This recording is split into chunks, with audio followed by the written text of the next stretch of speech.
if I knew, I might have to double think that job opportunity. Hi everyone, welcome back to my channel. My name is NurseKathiana. On this channel, we talk all about nursing, lifestyle, money, and an open and honest environment. I help everyday people find the inspiration and motivation to do things they never thought was possible. So if you are one of those people, go ahead and click that bright red subscribe button and join our family. So in today's video, I'm talking all about how I manage 8 patients.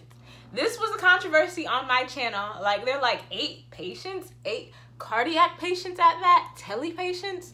So if you don't know, tele patients are like people that are getting their heart monitored.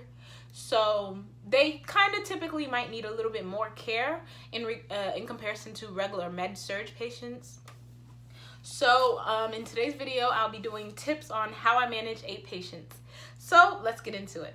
So let me tell you a little bit about myself. So prior to me becoming an RN, a cardiac RN, I was a LPN, and I started off working at skilled nursing facilities. Or SNFs, as some people may call it. So there I had typically from 30 patients down to 12 patients, just determining if I was on the long-term care side or the acute side. Acute meaning they are more new, typically younger, just fresh from the hospital. Okay, so now I work in a hospital and I have 8 tele patients. So these can be patients that are just coming in for falls, or they recently had a cardiac cath, or anything like that.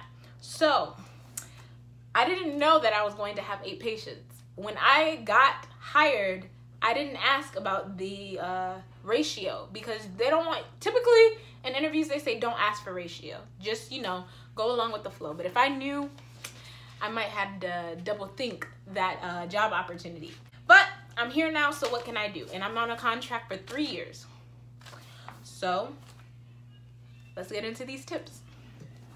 So the first tip is to prepare yourself mentally. So if you know that you're going into work and you know you're gonna have 8 patients, just prepare yourself. Honestly, some days I have 6 patients with 2 admissions. Some days you can have 5 patients with 3 admission, or even just 1 admission. It just depends on the type of day. I'm not saying that I have 8 patients every single day, but usually I have up to 8 patients, 7 or 8 patients. So the next tip I have is to work quickly, be prepared, be proactive with your time. So you definitely want to be proactive with your time. Once I come in, I automatically, and get report, I run and I do my vitals. I go around to each room asking the patients what they need, and I do my vitals as quickly as possible. Why? I want to make sure my patient is stable, and then I want to go and be able to look up my patient's chart as quickly as possible, so, you know, I'm moving. Next tip that I have is make sure you are covering all areas. This I cannot stress enough.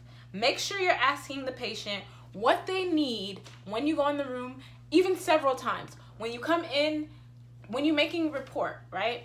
That's the first time you should be saying, "Hi, my name is Kathiana. I'll be your nurse today. Do you need anything? Are you okay?" And then the second time I'll ask what they need is when I go in and do vitals. You okay? Are you sure you don't need anything? You need a snack? You need any medication? Anything you need before I come back.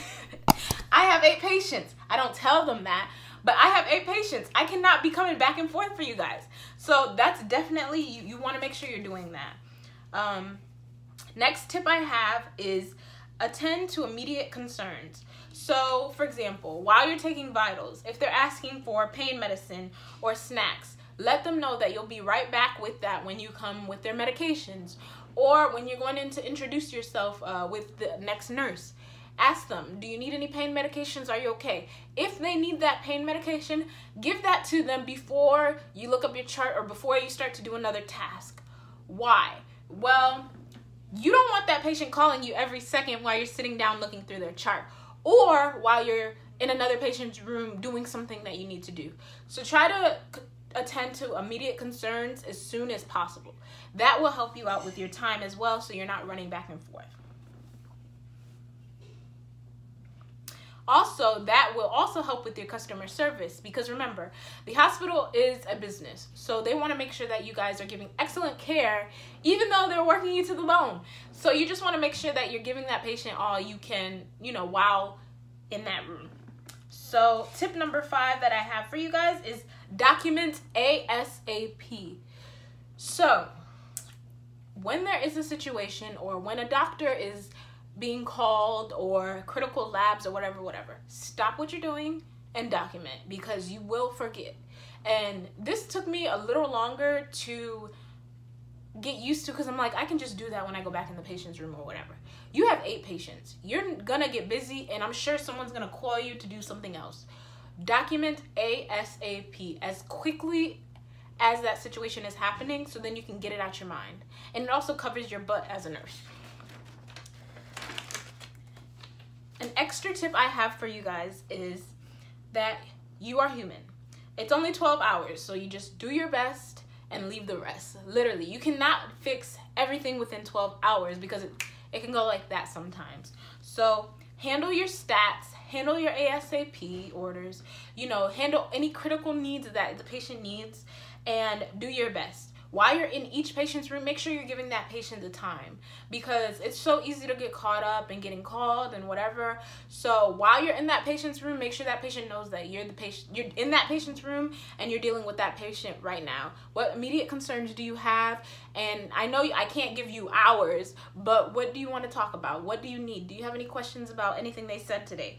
Those types of things will make you a better nurse. So just make the best of your time, make the best of your experience, and everything will be fine. I really hope you guys enjoyed this video. Leave down below any tips that you have for any nurse dealing with a high ratio, or any video recommendations that you guys may have for me. I thank you guys for watching. As always, don't forget to thumbs up, subscribe, and comment. And until next time, bye.